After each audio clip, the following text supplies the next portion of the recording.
Salut, alors aujourd'hui je vais répondre à une question qui m'a été souvent posée, c'est quels sont les livres qu'on peut lire rapidement, les petits livres qui se lisent rapidement, en particulier pour... je sais pas pourquoi il y a un hélicoptère. Bon, j'espère qu'il vient pas pour moi. Donc la question c'est voilà, comment lire des livres rapidement, en particulier pour le projet 7 jours 7 livres qu'on va commencer bientôt, et ça m'inquiète un peu quand même. Bon, désolé pour le son, je pense que je vais garder quand même l'intro. Donc pour le projet 7 jours 7 livres, il y a des gens qui me demandent comment faire pour choisir des livres qui se livrent très rapidement et qui sont de qualité. Parce que c'est vrai que souvent les livres de qualité sont pas forcément de bonne qualité. Les livres petits par contre sont pas de bonne qualité parce que il faut beaucoup de temps pour faire un bon roman, pour développer un raisonnement original.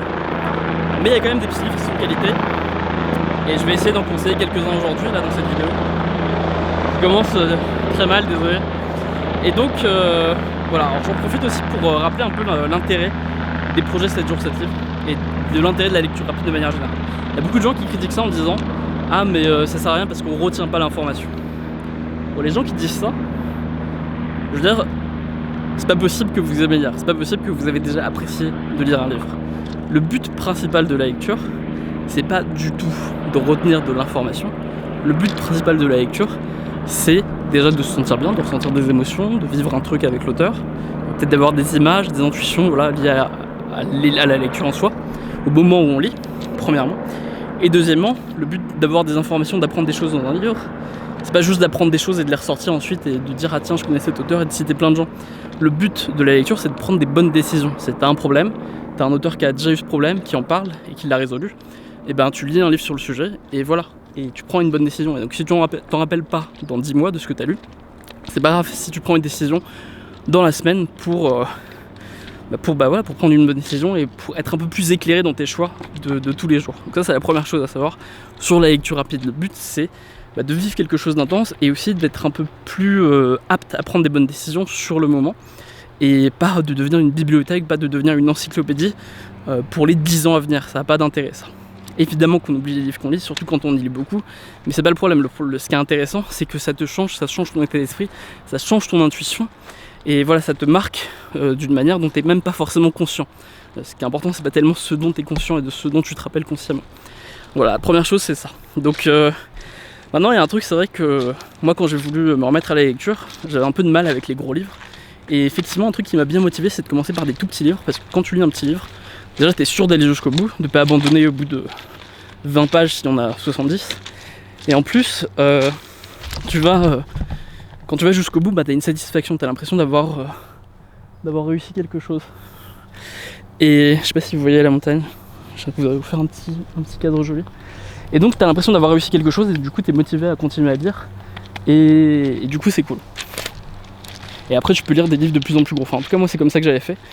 J'avais commencé par des livres plutôt petits, très faciles à lire. Et ensuite je me suis dirigé vers d'autres trucs. Donc voilà. C'est cool ici. Hein.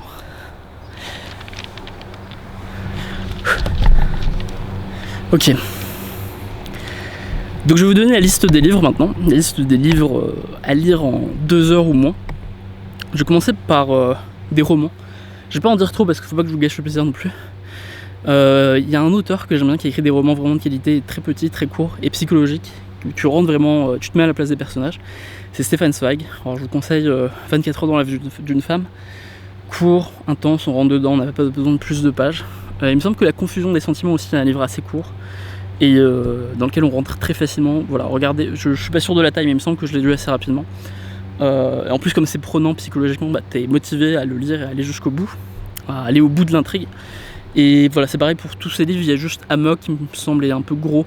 Voilà, ça c'est un gros livre. Je vous laisse regarder sur Amazon, mais en gros, Stefan Zweig c'est une valeur sûre. C'est très agréable à lire, même traduit en français, on perd pas à la traduction, c'est très bien traduit, dans un langage simple. Voilà, ça c'est très bien. Je vois pas tellement d'autres auteurs de romans de qualité qui sont capables de faire des choses très courtes et en même temps où tu rentres vraiment dedans. Zweig c'en est un, mais il y en a un autre, c'est San Antonio. Alors il fait pas forcément des livres courts, par contre il fait des livres qui se lisent très rapidement. Souvent c'est de l'argot un peu ancien qu'on comprend pas trop nous, les plus jeunes, mais et c'est des romans policiers en fait, mais un peu comiques. Et ça se lit aussi très très rapidement, ça se consomme très rapidement, c'est fait pour ça. Il y en a des centaines, je crois. Moi, j'ai dû en lire des dizaines. Et il y en a dans dans quasiment tous les relais, dans toutes les gares, donc ça se trouve très facilement. Et voilà, c'est de la lecture très rapide. Même si tu comprends pas tous les mots, c'est pas grave, tu peux lire très rapidement parce qu'il y a plein de passages qui sont inutiles, plein d'anecdotes, enfin, plein de choses autour de l'histoire qui sont pas très importantes. Donc tu peux aller très vite dans le livre en fait. C'est de la lecture très facile, très rapide. Et très marrante en fait. Moi, c'est vraiment un des auteurs qui m'a donné le goût au fait de lire beaucoup parce que justement, il a cette écriture très, très vive et qui se lit vite en fait, qui est très dynamique. Bon, voilà, j'en dis pas plus, je vous laisse regarder ça par vous-même. C'est un auteur à découvrir. À part ça, je vous conseille comme auteur cool. Il y a une voiture qui arrive. À part ça, comme auteur cool, je vous conseille. Je suis un peu déconcentré du coup. À part les auteurs de développement personnel, à part les auteurs de romans, je veux dire, ce qui est intéressant, c'est les auteurs de développement personnel. Ok, there it's okay? Right there is fine. Ok. No further, okay? Ok, sorry. Have a good day. À part ça, il y a les auteurs de développement personnel, comme Seth Godin qui a écrit de Dips, qui est un livre très bien. Donc de Dips, c'est un livre de... Bon, j'en ai déjà parlé sur ma chaîne, je te mets le lien dans la vidéo juste en dessous, qui explique voilà, pourquoi il faut dépasser ses limites, faire des efforts, etc.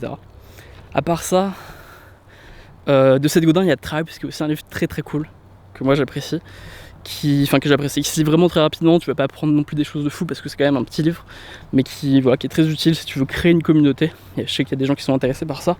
Dans le style entrepreneuriat, tout ça, je te conseille aussi le Startup Playbook de Sam Altman.